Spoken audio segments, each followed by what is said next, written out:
So your action is to pick up the halfling and throw them into the ditch. So everyone is prone but Kraloth. If you want to kill the serpent, you have to cut off the head. How, though? That thing's pretty. Can I have it? Oh, mushrooms are good protein. Oh, you silly little goose. We're going to run into situations like this again, and it's heartbreaking. I don't think you understand how much this means to me. No! Shame, shame, shame, shame, shame, shame, shame. It's part of my set, but I can't be with you anymore.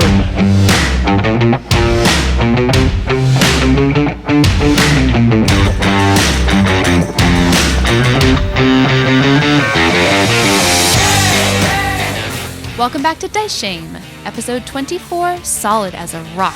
MVP this week is Tony Sarachia, a new member of the Dice Shame Facebook group. Welcome, Tony. While you're enjoying all the shameful dice you should, check out Our Friends, a group of truly terrible warriors. The Terrible Warriors are celebrating the launch of their 7th season, and there's never been a better time to become a terrible warrior. With a new focus on indie RPGs, they're starting the season off with a campaign of the Spire, a game with revolutionary drow resisting against the high elves that occupy their tower city of Spire. GM Justin leads a rotating cast of spies, saboteurs, revolutionaries, and resistors, who also happen to be good friends of ours. Check out the all-new Terrible Warriors today. No kidding, they're amazing. Okay, enough chat. Let's play some D&D. Let's do it.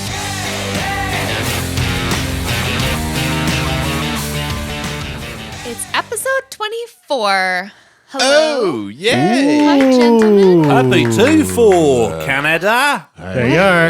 I don't know, 2-4 on 2-4? 24 beers? We are drinking some beverages, actually. Tis. Justin just took a sip of an IPA. Called Mindflay from Mindflay. Chronicle Brewing. Oh, Chronicle. Hey. I'm drinking an Ales from the Crypt from them. What's Chronicle Brewing? Friends of the show, Yeah. a brewery out in Bowmanville, which is near us. Ontario, Canada. Yes, Ontario, Canada. Yeah. Not, P.O. Box. Not Bowmanville, Iowa. No, definitely not. I wonder if everyone knows that we're Canadian just from our... Yes. Accents? I've had a Oh few my people God. comment and be like, Oh my God. I knew you were Canadian from the first. I mean, Alex sounds very Canadian to me, but I don't Why, think what do you mean? I don't know what you mean. What? How is that more Canadian? That was like It weird reminds me British. of our German friend Alex, who I always remember this. Yeah. I said, what do Canadians sound like to you?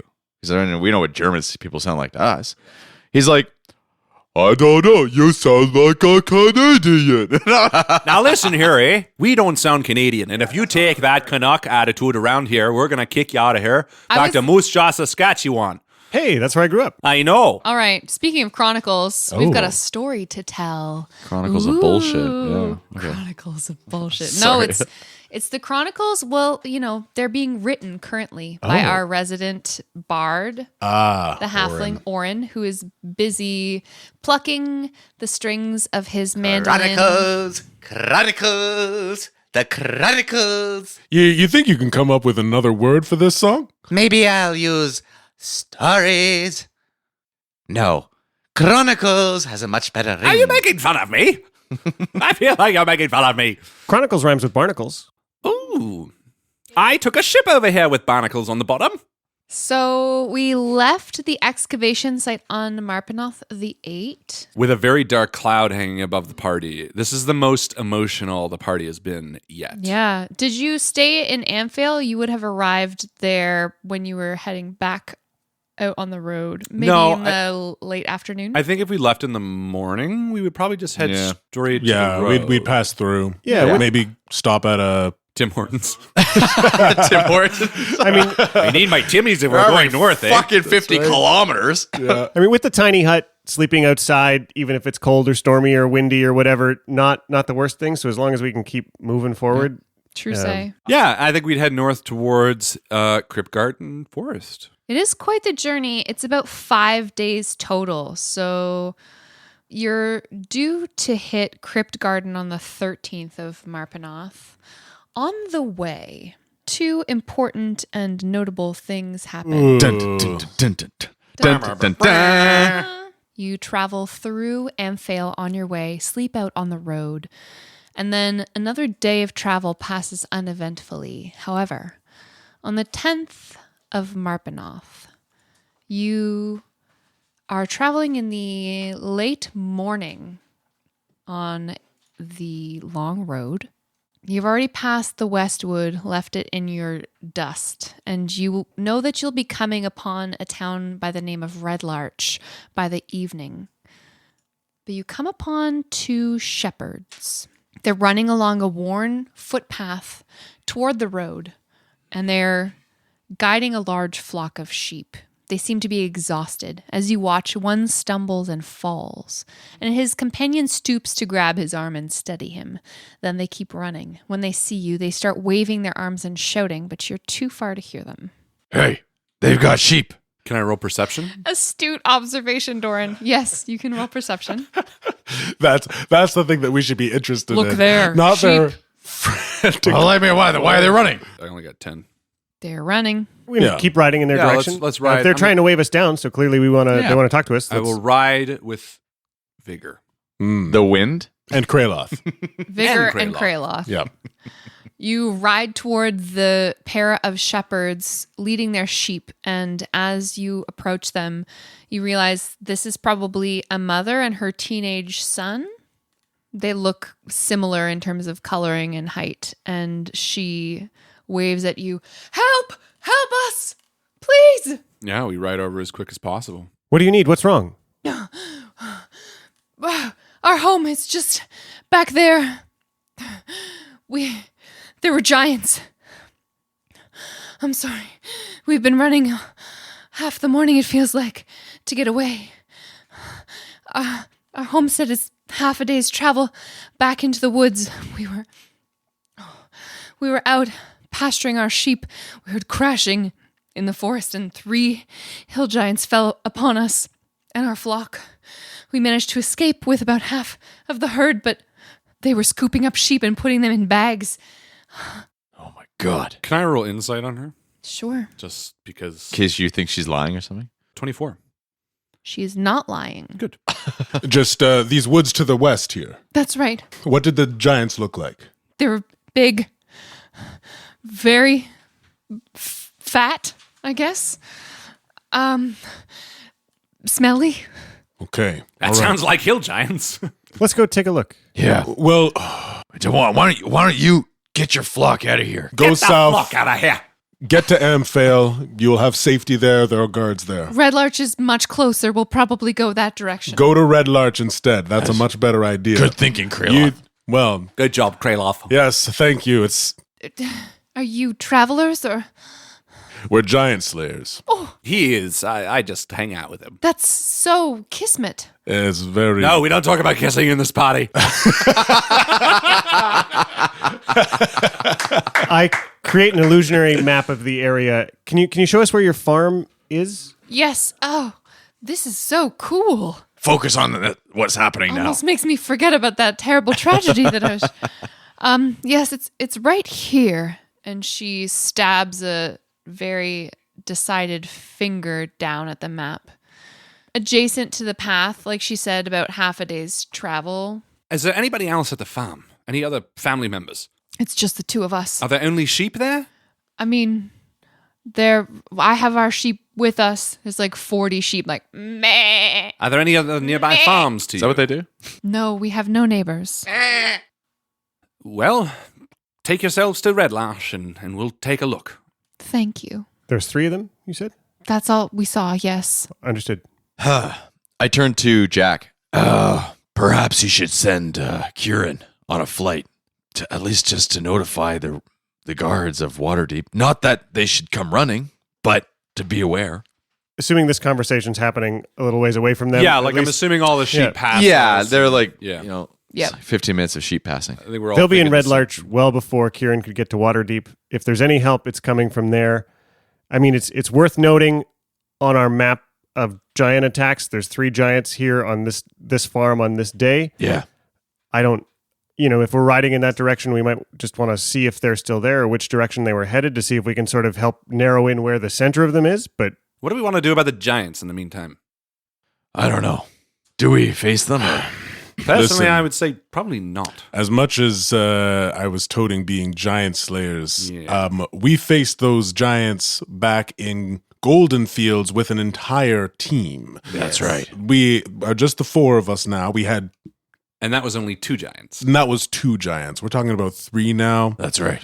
Not to mention, there doesn't seem to be anything at stake. The farm is empty, for the sheep are mostly gone, and there's no farms nearby. Right. We know that there's giants all around the Desert Valley. We're going to run into situations like this again, and it's heartbreaking to see that family lost almost everything. At least they've got half their flock of sheep. Yes. That's right. They're luckier than most. But like the captain was saying in Waterdeep, if there's a hive, we should have asked if they were all men that they saw, or if there was a woman with them.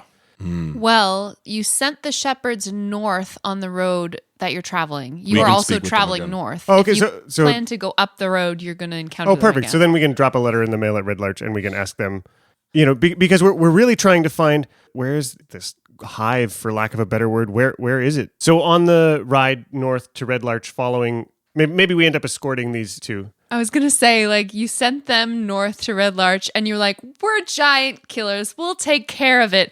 And then 20 minutes later, you guys ride up behind them like, hey. On second thought, No, we're going to kill those giants, but we got to go to Red Larch first. Get Yes, some yeah. giant red. killing supplies. Some giant raid. No, I For think the we're doing hive. the right thing. I think ultimately we're going to have to make decisions as we move through this That's valley right. That's about right. what is worth fighting for. And That's if right. there were lives at stake, then yes, I think that is a decision that we need to say, this is worth dying for. But frankly, an empty farm, I don't think it's worth dying for. I agree. And that's what we should tell them too. I'm sorry, but at this time, we're looking to fix the whole problem, not just the smaller issue of 3 We want to giants. heal the Why don't- soul, not patch the wounds. Why don't That's we right. just tell them we want them to arrive at Red Larch safely, and we are going to escort them there? That too. That's really And the advice that I'm going to give, especially for hill giants, is that if you see a hill giant again, sacrifice 5 of your sheep and, send the sheep towards the giants and you take off. I mean, that is true as well. It will distract them, right? It's true. It's true. They're that's a good point. gluttonous. So you ride up on this family, escorting their sheep to Red Larch. and- Bravely ran away. They did. Oh, hello. Brave dice shame party. You know, we You're back. No, unfortunately, we're not ready at this time to take on those giants. And while we are giant killers or giant slayers, we're planning on taking on the nest. So we're so sorry about your farm, but we want to take you to Red Larch. I'll just put these magic items back in my... No, we'll take those Just from... kidding. Oh, you silly little goose. Like I always say, if you want to kill the serpent, you have to cut off the head. Now come on. Say, did those giants Doran's right. Doran rides away by himself. on shit for it? I picture him like battling it, bouncing back. one fine Doran rides away. Did the giants, were they all males? Did you notice if they had giant penises swinging? Swinging. They Or little penises. They seemed to be men. Yes. I mean, male, not men, certainly. Cowards. Yes. Thank you. That's Sheep helpful. eaters. It's going to be okay. It's going to be okay. I know that you've been through something very scary, but you got out of this lucky. You have each other. You've got half your flock. You can sell some of the flock. You can make a little bit of income in Red Larch, and it's going to be fine. Thank These sort of happenings are happening all over the valley. What? Everything's fine. Giants are everywhere. So you escort these fine folk up the road to Red Larch, where you arrive in the evening times. Why is it called Red Larch? It is named for a distinctive stand of red larch trees that were cut down when the village was founded. Now you know. Wow. The shepherd tells you this. Oh, I see. Obviously. Don't you know anything? Well, we're just looking for a cute? place to lay our heads for the night, and we're going to head north. Do you know of any inns? Yeah, there's Oh, let me guess. The Red Larch Inn. there is an inn called the Swinging Sword. It is a 3-story stone inn with a high-pitched roof. There's also a tavern, ramshackle yet lively. Which would you prefer? Let's just stay at the Swinging Sword Inn and move on in the morning. Yes. Sure. Quite frankly, I don't feel like having drinks. Having a dry place inside for an evening, Jack might want to examine that bag of dust he was given a little while ago. Just now that there's now that he's got some moments, he can put any stuff aside and just focus on Cool. something technical. I feel like there's this wonderful tension too between Jack and Red, and like, you know, everything is kind of the same except any time that Kraloth and Doran leave the room and Jack and Red are there for an instant, it's just like quiet and they both leave. Like there's this really palpable tension that only exists when it's the two of them. I love that. Yeah. Tell me also about sleeping arrangements. Do you guys insist on sleeping in different rooms now that you have the option to? I don't know that we ever slept in the same room.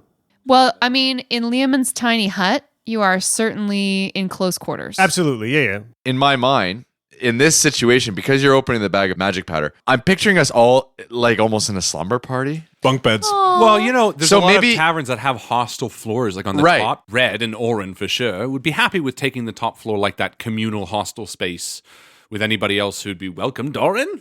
Absolutely. Jack's not going to make a big deal about it or try and be separate. Everybody's like, yeah, we're all up in the hostel. That's great. He's going to go there. He's not making any big fuss about it. You're not like I feel- pulling out your noble money and making sure that you get your own room. No. I feel like at this moment in time, there's so much looming overhead with giants that we've just passed that we're trying to make it somewhere that we're we're more in a hurry to get there. Yeah. And less about, oh, let's enjoy this town and a few drinks and the laughs like we were doing in Waterdeep. Well, not only that, I think the emotional impact too is pushing us a little bit. We're like trying to move far away from that excavation site Yeah. as well, because it kind of everyone's just trying to move forward. Like there's a bit of a pull Yeah. and a push. That's like, let's just keep going. yeah. Well, no, but I mean, Kraloth as well. Like that's where he saw the That's right. apparition last. I mean, he's still kind of shaken. Red throughout this time would be trying to get to know Orin because I'm very interested in him. Right.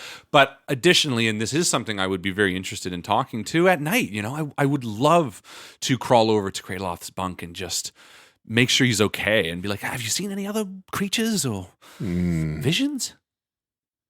I haven't, but I feel like I've had some time to think about this, and I think it's something that I need to be seeing.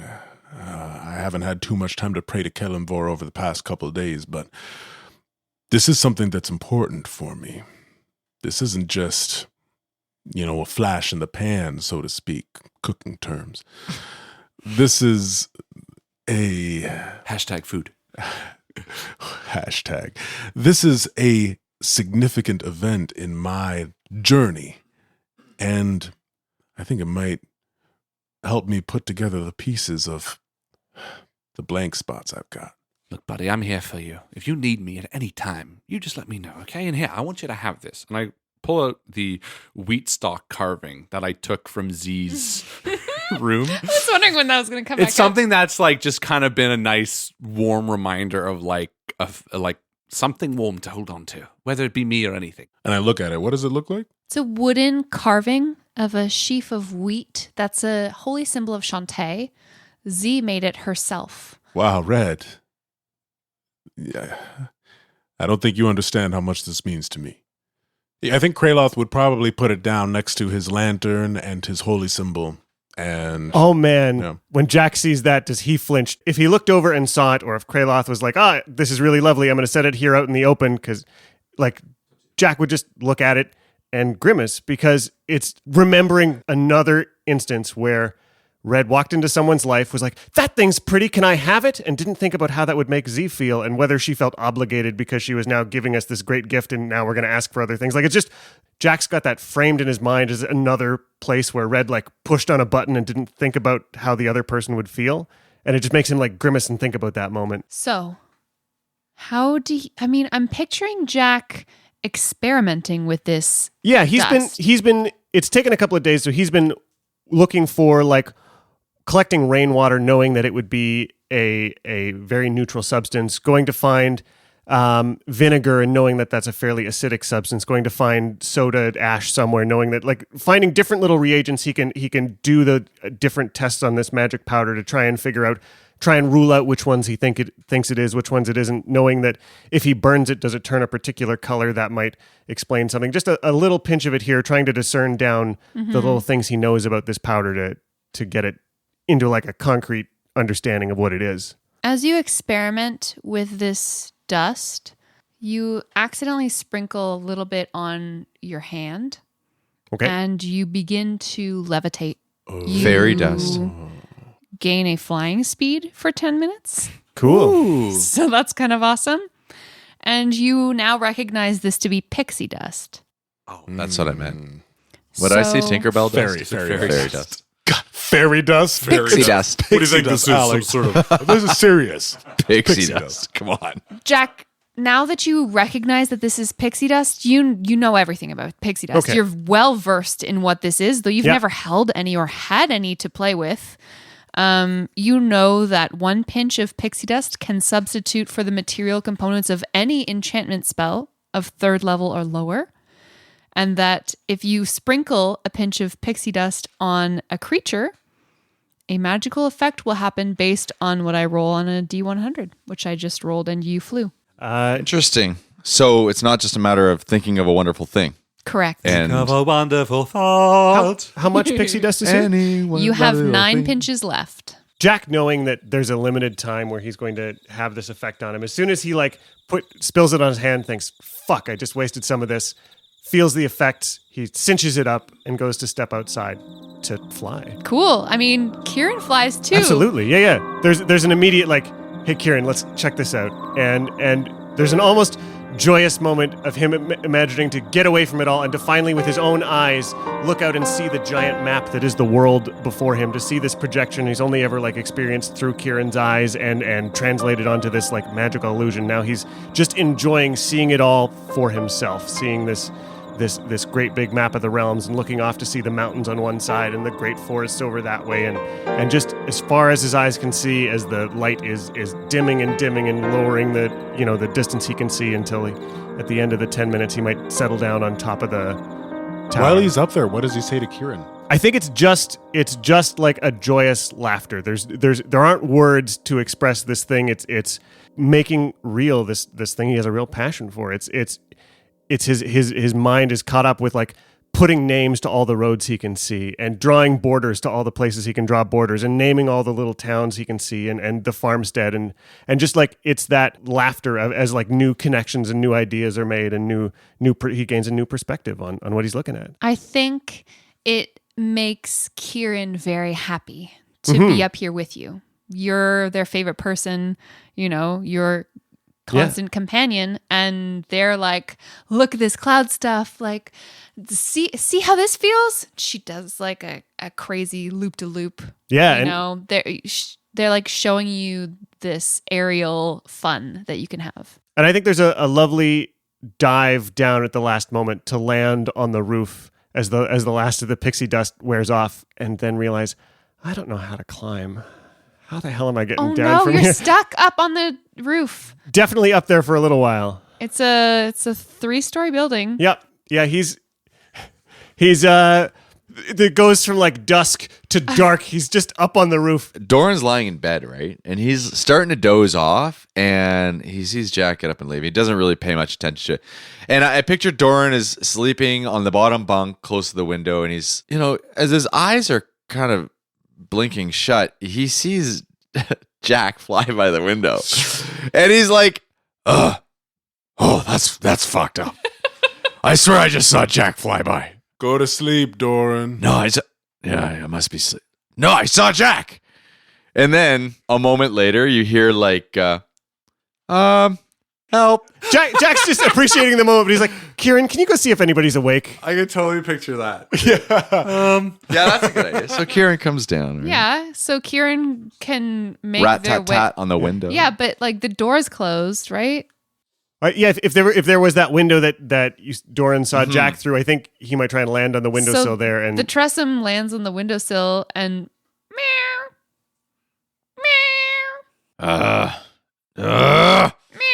Doran gets up out of bed. Somebody let the fucking cat in. And he pushes the door open, or the window open. The cool night air comes in. Where's Jack? Kieran starts in their paw on the ground, starts to draw letters in giant. Oh, to try and spell out on the roof. I can't read runes. Red, you can speak giant. Come read this. Oh, Wake up. Wake up. What? So I don't know where Jack is, and the cat's here drawing fucking runes. I can't even read this shit. What is it, boy? Is he in trouble? And I like walk over and I read the runes and it says on the roof. It says on the roof. I told you I saw him flying. Kraloth, wake up. I slap Kraloth's foot. Grail, He's asleep. just go up on. Get him, Red. What do you mean I get him? Yeah, go get Jack. Why is he on the roof? Well, I don't know. I lean out the window. Are you up there? Yeah. And I climb out. What the hell's he doing on the roof? I don't know. And I climb out on the roof. And I like reach back in just my paw. And I'm like, give me a rope. Yeah, I'll find a rope. We have like give me 50 a feet of second. hempen rope in the... Yeah, We I all do. have like rope up the So- wazoo. Yeah, I grab your rope. Here. And I hand him the rope. And I climb up to the roof. What are you doing up here? Zephyros it's a bag of pixie dust. One of the things that can do is make you fly sometimes. Well, I hope you had fun. And I toss the rope and I go to climb back down. I lean out and shut the window. Dorian, open the window. It's like tight, and I latch it. And I just point my finger at Red. What? And I kind of give a stern father-like look, and then point up to the roof, and then go back to sleep, and I blow out the light. Jack, Dorian's not letting me back in. Maybe he wants us to talk. Huh. Well, it's quite a view from up here, huh? Yes, it is. It's quite nice. I imagine this is what Kieran sees all the time. Yeah. It's kind of wonderful to see a new perspective. You don't get enough opportunities to do that sometimes. Hey,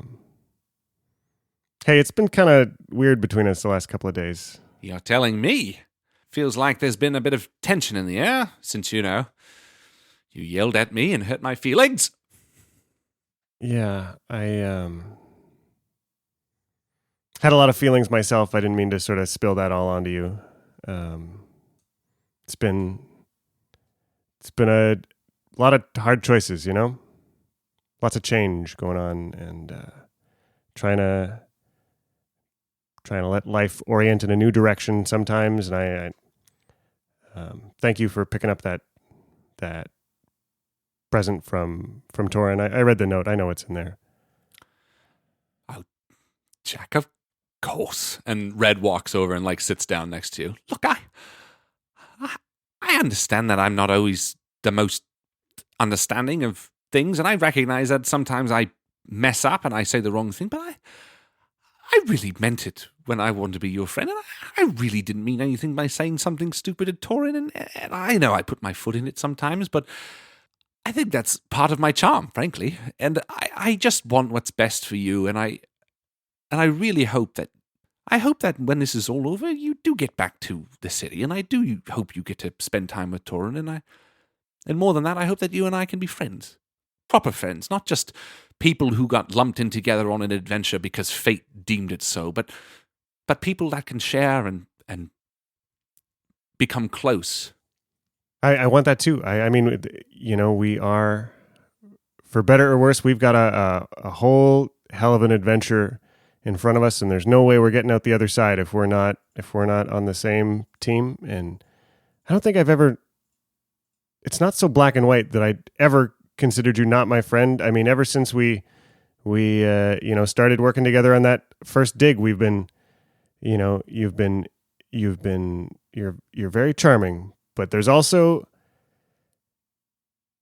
sometimes you say things and don't realize that they hurt or that they impact other people. And I sometimes watch it happen. Sometimes it's happening to me, and I don't know how to talk to you about those things. Well, I don't either. All I can say is that I'll try my best, at least around you, to say things that I try not to hurt you. And for your side of things, Jack, you can be pretty cut and dry about things, that Asmodeus people, they seem nice enough, and thinking that I was going to pray to an evil cultist on Zephyros' clan, I feel like sometimes you think the worst of me, and it makes me feel like you're forcing me into a box, and I don't want either of us to be in boxes. I want both of us to be in the same friendship box of friends. Like that beautiful chest where we got magic items in. did have a comfy cushion in there. A very comfy cushion. And in the spirit of that, I'll tell you exactly what I remember from my dream. Red closes his eyes for a moment and takes like a deep breath. I want to say this, Jack. He like stops like mid-breath as Jack's like, I can see his like eyes lighting. You and I are just different people. I'm just as excited about this as you are. And I want to work together on figuring where this place might be. I might have dismissed it, but trust me, I've been thinking about it a lot. I remember craggy purple rocks. There was a coast. It was a shattered jewel of a coast. There were scrubby trees, and I saw 36 humans walk down a path to the sea. They had bronze skin. Then 3 of them stepped forward. It was 2 men and a woman, and they each threw a child into the water. 2 of the children were young, and one was about 4, all pale-faced. And then I remember there was a man walking the path, and it looked like he had gills, deep cuts in the side of his neck. And Red opens his eyes. Look, I know this stuff matters to you, and it matters to me too. And I hope that this can be a new leaf. And I promise I will not try to kiss you. Is it all right if I ask a couple of questions about that? Sure. Oh, no. I think Jack's asking Red if it's all right to ask him a few questions. I'm to sorry. like, How dare you? like, Yes, of course. My mistake. That's kind of funny, though.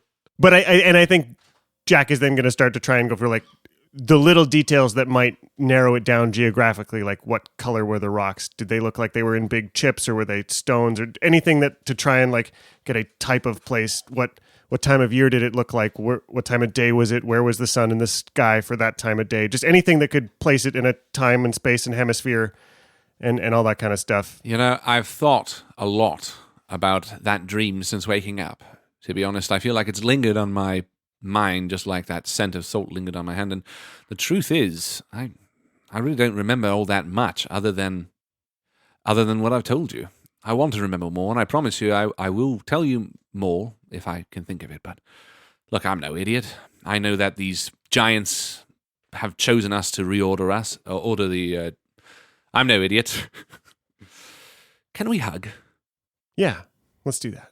Jack puts his arm around Red and holds him close, and I can picture them looking out as the moon is sort of rising up above Red Larch and just cresting the mountains that are, past the Crypt Garden that are sort of way out that way that we can see on the horizon as it comes across and gives him a big sort of side hug. That's very, very friendly and long, and just sort of as they're sitting on the roof staring out. Dorn opens the window and at that very moment yells, "I hope you guys aren't kissing up there." No, we're not, but we made up as friends. Let's go back inside. Jack rolls his eyes at Doran and then carefully climbs the rope down. Yeah. I feel like we'd go back in. We'd figure a way to get in that window, probably. Yeah. All the while, Kraylot's sleeping. To bed. The party is better than ever, I would say. Aw. Dang So right. happy you guys made up. Me too. Do you have inspiration, Harley Bear? No, I don't. I would like to give you inspiration for making up with Jack. Thank you. Doran, let's get in a fight and make up. Yeah. So you depart for the Crypt Garden Forest on the 11 of Marpenoth. You're not expecting to come upon any civilization between here and there. You're heading north on the long road. And you travel for a long day. This is getting tiring for you. I'm not sure if you're used to spending a lot of time over land, but, it's exhausting, and you sleep on the road. But our spirits are so much better now that me and Jack are friends again. And I let everyone know loudly. Jack and I are friends again, everyone. Yes. For how long? Like a good 20 minutes outside of town. Good. And then maybe again before we camp. Good. My friend Jack and I will make sure the camp's clean. Or some silly I'm just not sure childish- if that's how long you're letting people know or how long we're friends. Oh, no, we're friends forever now. You've let Red into your It's heart. for I'm not letting sure. go. I thought riding on a horse is going to be shitty, but I am enjoying sitting on this horse instead of walking. So I take it back. I like you, shit fart. Hey. Technically, Shitfart is a pony. Well, they're in the same family, right? It's sort of like how dwarfs and humans are in the same family. Yeah. dwarves and goblins too, I guess, sometimes. Maybe, if it works. Kraloth and Red give each other another nervous look. As we're camping that night, Yes. we're kind of 2 days away from Crypt Garden, I guess. You expect to be there not tomorrow, but the next day. So yeah, we're kind of getting ready for the night, and Kraloth's making his famous stew as I'm gathering mushrooms nearby. That's right. More worm stew, eh? No, we're going to leave out the worms this time, Doran. Yeah, we're going to stick to mushrooms. They're such good... mushrooms are good protein. Mushrooms are great protein. And Oh, so yeah. is rabbit. Rabbit stew. And, yeah. So this dragon, Yeah. Red says as he comes back in holding a bunch of mushrooms. Any thoughts? I think... I mean... I've been told tales of dragons, and that's as far as my knowledge goes, is sitting around a campfire, people telling tales. But one thing that seems to ring true for all dragons is that they all want something. Yeah. So what are we going to give it? Gold or babies. That's all the dragons wanted in the Grey Mountains when I was living I there. didn't bring any babies. Do you have any babies in the bag of holding? My point is that I don't trust dragons, and I'm not looking forward to this, but I just know that there's often one thing that drives them, and that's gold. Well, we don't have all that much gold. We have about 1,200 pieces. But, unfortunately, I think the most valuable thing we have right now might be that magic powder. I have an array of odd trinkets. A half skull of a human, a dwarven beard necklace. What? I have a cloud giant. Sorry. And a piece of cloud. I don't think they value that all that much. Where did you get a dwarven beard necklace from? What do we hope to learn? You mean what kind of questions would we ask? I mean, that's what our friend in the tower said, is that this was a scrying dragon. I suppose one of the big questions I am curious about is, what does reshaping the ordning actually involve? Like, what does that actually mean? Who knows what kind of questions we'll even get to ask? Maybe we'll get to ask something existential, like why is this happening, or how do you recreate an ordning? Or maybe it's only going to tell us things like where in the world things are. And Well, maybe then we should make this a fine point. Where do we go? Why are we doing it? I like that general back and forth. What do you say, Jack? I mean, it makes sense. We got a couple of days to ride and brainstorm some more things. Let's pitch some ideas around, and I'll keep a list. Well, maybe we won't even get to ask a question. Maybe the dragon will show up and eat us. Oh, Well, let's keep riding and see what we come across. You guys sleep another night on the road, and Marpenoth 12 dawns, drizzly and cold. my favorite weather. Shitfart says it's his favorite weather too. Ah, You ride for about the majority of the day until you pass by a low-lying swampy area. You catch sight of massive shapes moving quietly in the trees. Can I roll perception? You certainly can. 24. You spot some giants. Can I discern what type? Hill, fire. These are not types that you have seen before. Interesting. They are taller than hill giants. They have mottled gray skin. What do you do? Like, are we talking miles? We're talking like 100 feet away from you. Oh, wow. You are passing by a low-lying swampy area, so the road is probably raised up out of the swamp. And off to the left of the road, about 100 feet away from you, Red, you see massive shapes moving quietly in the trees. I quickly make the signal for everyone to crouch. And as you do, a boulder sails through the air and crashes to the ground at your feet, missing you by inches. Everyone roll for initiative. Oh, shit. I got a whopping 0 for initiative. Is that a 1? Natural 1. Oh, for shame. shame. I was really worried you weren't going to shame a day, but shame. It's part of my set, but I can't be with you anymore. All right, Kralot's got 0. What about Jack? 15. All right. Doran? 20. Red? 16. Cool. So there are these large shapes moving in the trees. Red identifies them as stone giants, likely. tells you all to crouch down as you're on this raised road out of the low-lying swamplands. And as he does, a boulder crashes at your feet. Doran, it's your turn. Doran grabs Orin and launches him at the... No. Doran grabs Orin and throws him at the back, maybe on the other side of the dish, not really caring if he falls into the water. So your action is to pick up the halfling and throw them into the ditch. Out of harm's way. Okay. I can't really do much at this point. Well, they didn't hit us. I don't know if that was purposeful or if that was just bad aim, but let's all be mindful of that. Actually, I'm going to roll insight. If that should have hit us with ease. 19. You know that from this range, they are probably not going to be most proficient with rocks. Well, it looks like from that distance, they may have been able to hit us or may not have. It's hard to say if their aim was necessarily accurate or if they just missed us. Let's be wary because it doesn't look like we've ever faced something like this before. Your turn, Red. Red speaks giant. He has good persuasion.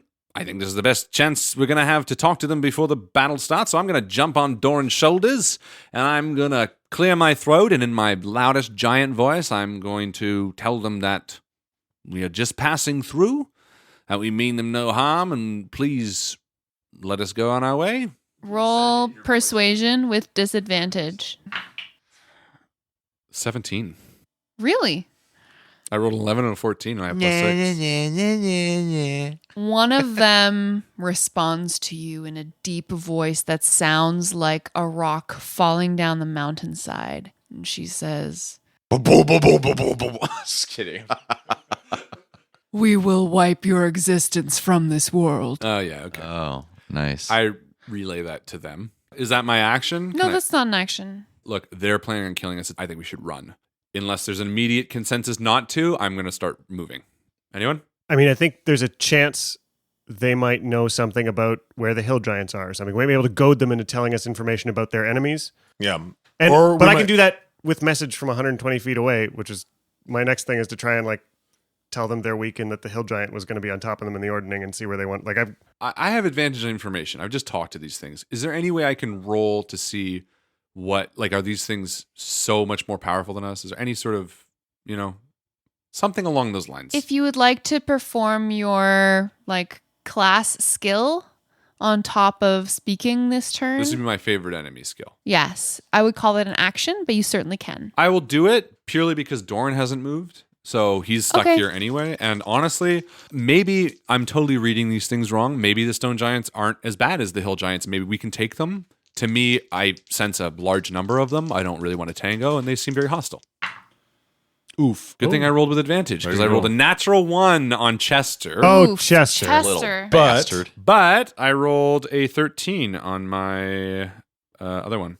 Okay, not bad. Sorry, 12. It's intelligence. Your eye catches on the stone that had been thrown at you lying in the middle of the road. There's a dwarven rune on it. Interesting. And from the verbiage that they used when they yelled back at you, it seems like they are intent on destroying something that's beyond your field of view right now. Maybe they're not yelling at us. It seems like they're intent on destroying something beyond my field of view. They said, "We will wipe your existence from the face of the world," basically.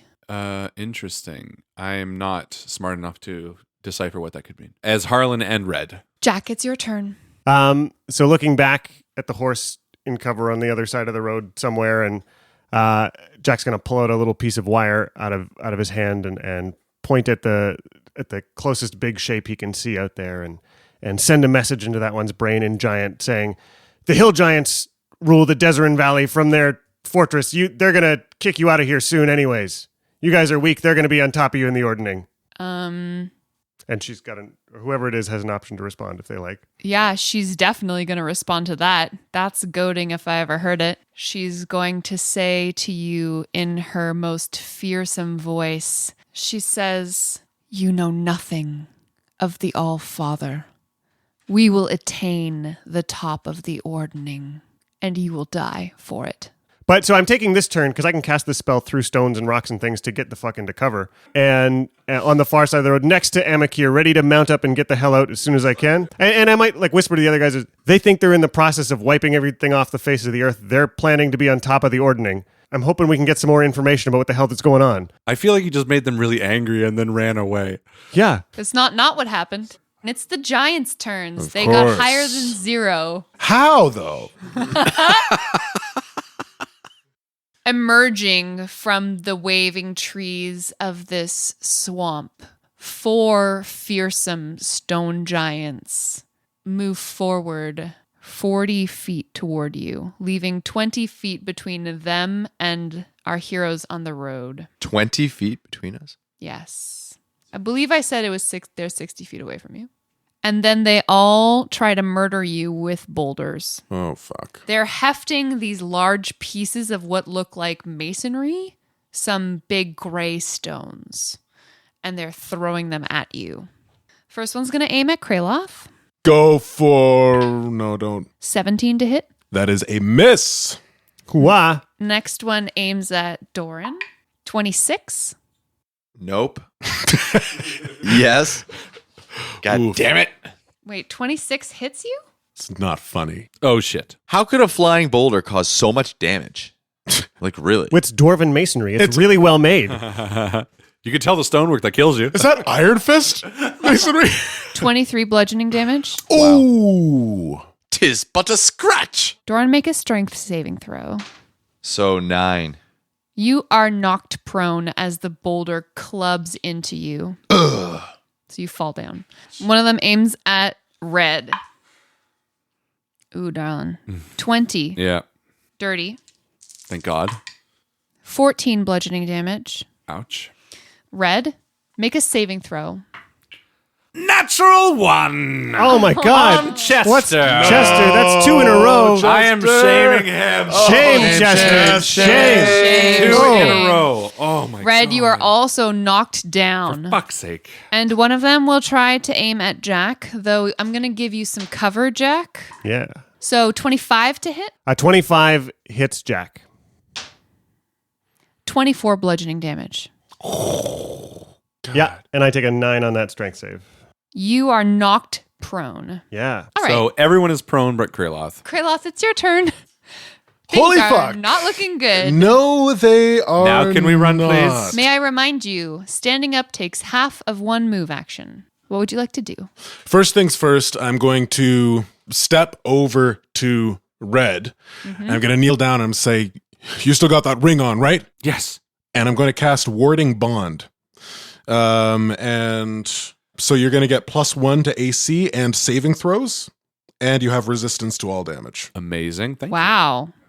That's a cool spell. It's a cool spell, but I also take You the take damage. some of that I damage? take half the damage that he's supposed to take. That's so it's still the same amount of damage, but it's split Right. up. Thank you, buddy. You're going to be okay. Doran. You're not. I'm here. I'm just lying down for a second. And resting my bones. I'm going to begin moving away. So I'm not going to look up the fucking rules for mounted combat, but I'm going to call getting on your horse a movement action. Sure. And then you can use your horse's movement speed, which is 60 feet Perfect. on your turn. Okay, perfect. On my turn, this is my turn. Yep. Okay, so I'm going to move 60 feet. And in the broken giant that I know from the 7 days of I did teach you that one learning, sentence. You taught me that one sentence. What was that one sentence, Red? Your mother is rabbit jerky. And I'm going to try to draw them away from Doran and Jack. I'm just going to shout Cool. that.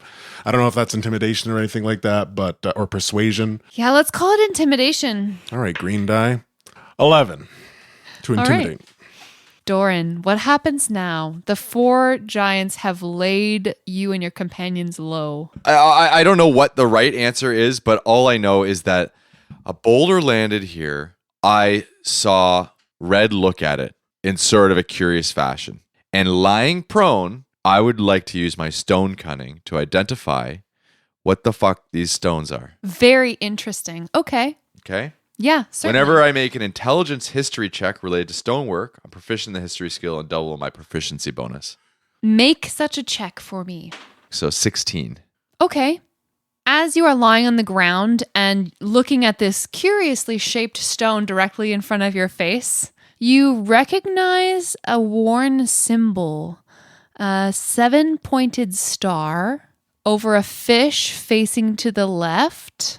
It occurs to you that these stones may be part of the ancient dwarven ruin of South Crypt. They're being thrown at you. Oh, they're ruins, I say to myself. And I stand up. Like, I don't know. Cool. Can I use my other half of my moon to get on my horse? Yeah. My pony? And that's what I'll do. And I get on my horse and I ride my pony. And I meet up with Kraloth 60 feet away. Come on, let's go. Get out of here. Red, you're up.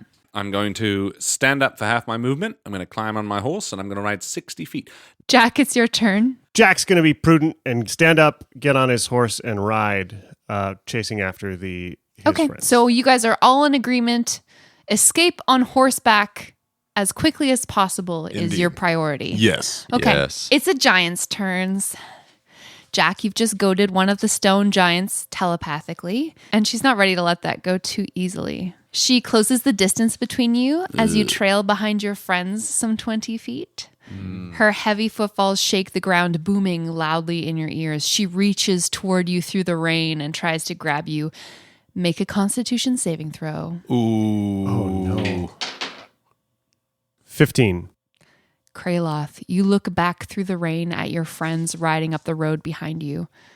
You see Doran on his pony and Red close behind.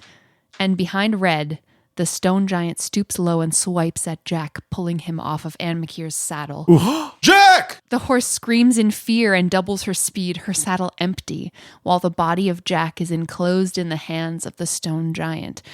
Jack, you are overcome with a terrible coldness as you lose sensation of your limbs. The paralysis crawls up your body, up your spine, and you lose consciousness, overcome by fear and pain. Oh, no. Are you freaking kidding me? Red, Doran, Kraloth, you watch helplessly as Jack changes color, rigid in the stone giant's hands. His flesh and clothes take a gray hue. The folds of his traveling cloak stop moving. She brings him up in front of her face and examines him for a minute, while the other 3 stone giants gather around her. And then she presses his still form to her left bicep. And when she removes her hand, Jack's petrified form is melded with her arm, his face a rictus of fear and regret.